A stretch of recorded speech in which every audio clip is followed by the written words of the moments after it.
En esta edición de Ampliamente estamos analizando el papel que tiene la OTAN en la guerra ruso-ucraniana, pero también es oportuno revisar, como lo hicimos en el segmento anterior, la importancia que tiene esta alianza militar fundamentalmente para la seguridad global y puntualmente para Europa, lo que nació como un organismo que en 1949, en el periodo de posguerra, tras la Segunda Guerra Mundial, se creó para que Europa se protegiera de la acción expansionista de la Unión Soviética. Hoy sigue más o menos teniendo el mismo papel para Europa. Es importante la OTAN para la seguridad europea. Veíamos que recientemente Estados Unidos pidió que los países europeos que forman parte de la alianza aumentaran un 5% su gasto militar, y por esta cuestión es tan importante este elemento o este actor, la OTAN, dentro del conflicto ruso-ucraniano. Pero antes de hacer el análisis y hablar directamente de cuál es la importancia de la alianza militar dentro del conflicto, es importante analizar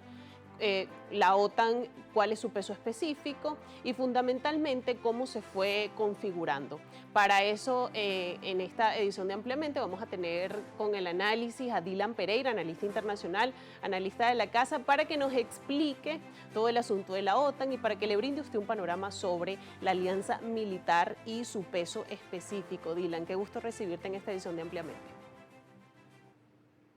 Muy buenas tardes, Natasha. Es un placer saludarte a ti y a toda la audiencia de Ampliamente. En efecto, la OTAN es, sin lugar a dudas, uno de los elementos y organismos más importantes a analizar en cuanto a temas de política exterior, de seguridad y defensa, y sin lugar a dudas ha sido uno de los grandes vectores para comprender las dinámicas geopolíticas que han regido el orden internacional, particularmente desde la Segunda Guerra Mundial, desde el fin de la Segunda Guerra Mundial, y este nuevo orden internacional basado en reglas como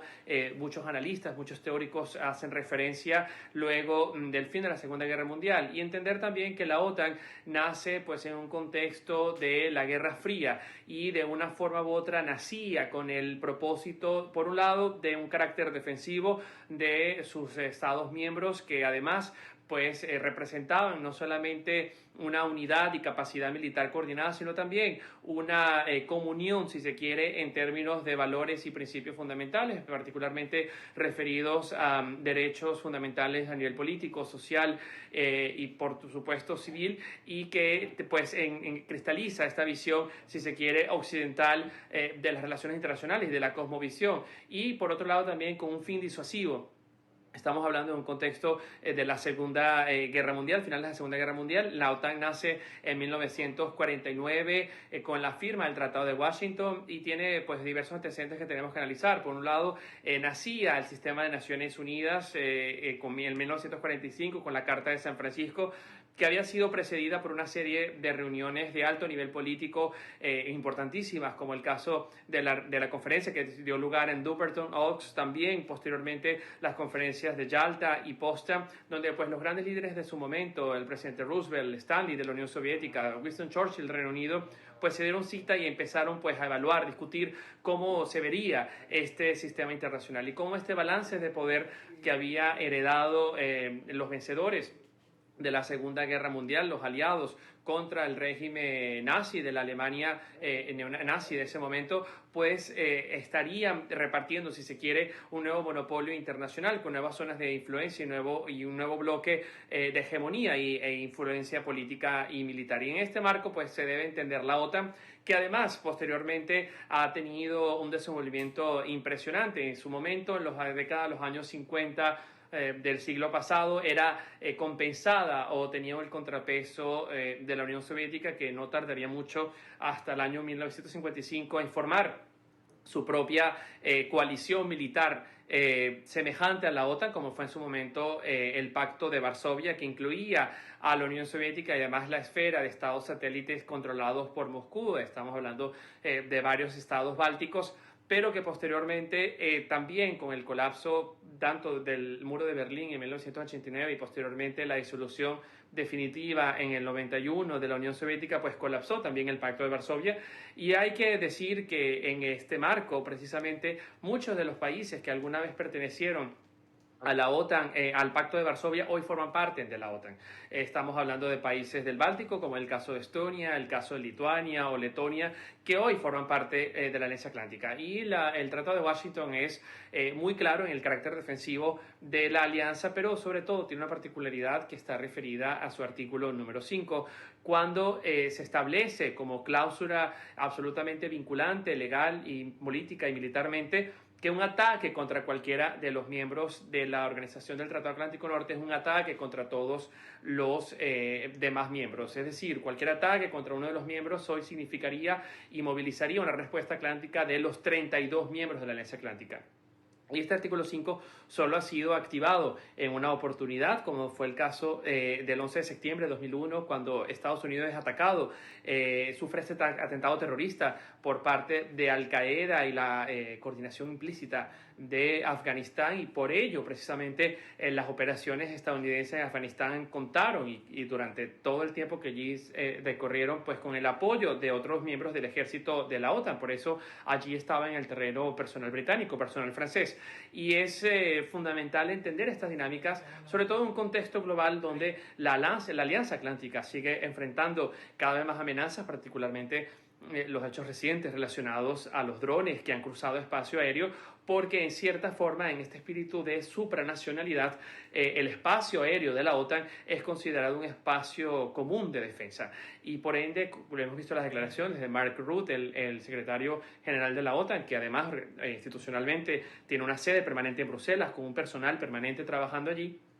pues han dicho que defenderán cada centímetro de la alianza. Y esto es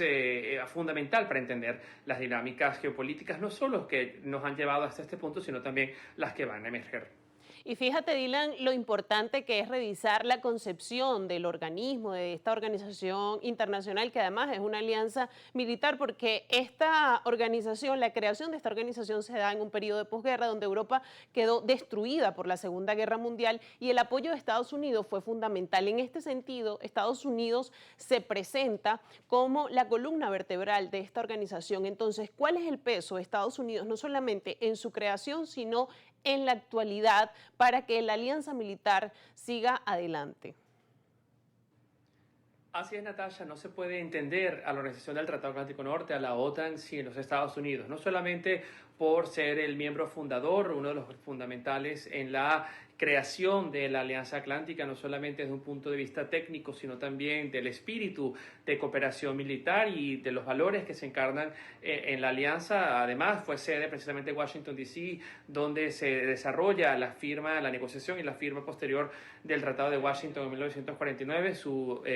acta fundacional, y naturalmente que a día de hoy sigue siendo uno de sus mayores contribuyentes. Estados Unidos, por su propia tradición, ha mantenido un importante nivel del PIB, de un porcentaje elevado del PIB en gasto de defensa, en torno a un 4% actualmente. Esto significa pues más de 800.000 millones de dólares anuales en inversión en defensa. Y a día de hoy Estados Unidos es precisamente uno de los mayores donantes, uno de los mayores contribuyentes de la OTAN, representando en torno a un 15% del presupuesto total de la OTAN. También es importante mencionar que ante precisamente las demandas de la nueva administración estadounidense, Donald Trump, el presidente Trump, ha insistido en diversas oportunidades en la necesidad que otros miembros de la OTAN pues alcanzasen niveles óptimos de gasto e inversión en defensa. Ya en el año 2014, en la conferencia anual de ese año, pues se había pactado un mínimo de 2% de gasto en defensa, y muchos países pues ya habían alcanzado este nivel, países como Grecia incluso lo habían superado, pero existían pues miembros importantes que no habían cumplido con esta meta que se había pactado en la agenda tanto de Washington como de Londres, como el caso de Alemania, que no había alcanzado pues estos niveles. Sin lugar a dudas, a día de hoy y particularmente después de la guerra en Ucrania a gran escala, ya la primer target, si se quiere, o objetivo del 2% había sido pactado en el marco de la agresión en Crimea por parte de Rusia, pues con la invasión a gran escala en febrero de 2022, pues esta presión se ha hecho mucho más palpable, no solamente a nivel político, sino también a militar. Y esto se ha traducido en un aumento importantísimo de las capacidades de inversión y gasto, sobre todo los 11 esfuerzos europeos en defensa. Estamos hablando que de un 26% del total del presupuesto de la alianza, hoy la Unión Europea contribuye en casi un 35%, y están sobre la mesa nuevos instrumentos financieros como la última propuesta de la Comisión Europea del programa SAFE, que planea en los próximos 6 años invertir más de 800.000 millones de euros en materia de defensa y particularmente en la capacidad de producción conjunta a nivel doméstico en la Unión Europea. Esto no solamente el resultado de la agresión de Rusia contra Ucrania, sino también particularmente por la presión de Estados Unidos. Y en las últimas, precisamente, Asamblea General de la ONU, que decorre estos días en Nueva York, vimos una actitud mucho más favorable del presidente Trump hacia la OTAN, e incluso afirmando a través de sus redes sociales que continuará enviando el armamento necesario a la Alianza Atlántica y que el Consejo Atlántico tendrá capacidad de disponer de él como lo ha hecho hasta ahora, despejando un poco las dudas que se habían insertado inicialmente respecto al compromiso duradero y estable de Estados Unidos con la OTAN en esta nueva administración, que ha resultado de peculiar importancia cuando consideramos que pues son casi 4 años de guerra de Ucrania y Rusia, y donde la contribución, la donación de los países miembros de la OTAN a Ucrania, que supera los 260.000 millones de dólares, ha sido absolutamente crítica, crucial para poder resistir esta agresión. Y fíjate, Dylan, lo importante que es la arquitectura de seguridad global que ha creado Estados Unidos a través de la OTAN en Europa, un proveedor de seguridad fundamental para esta región. Y al regreso de esta pausa, vamos a hacer una pausa, y al regreso vamos a hablar del impacto que tiene la OTAN en este conflicto, en esta guerra, hasta qué punto se ha involucrado y si pudiese llegar a formar parte del conflicto de manera formal. Hacemos una pausa en esta conversación con Dylan Pereira, analista internacional, y al regreso seguimos analizando el papel de la OTAN y puntualmente en el conflicto ruso-ucraniano.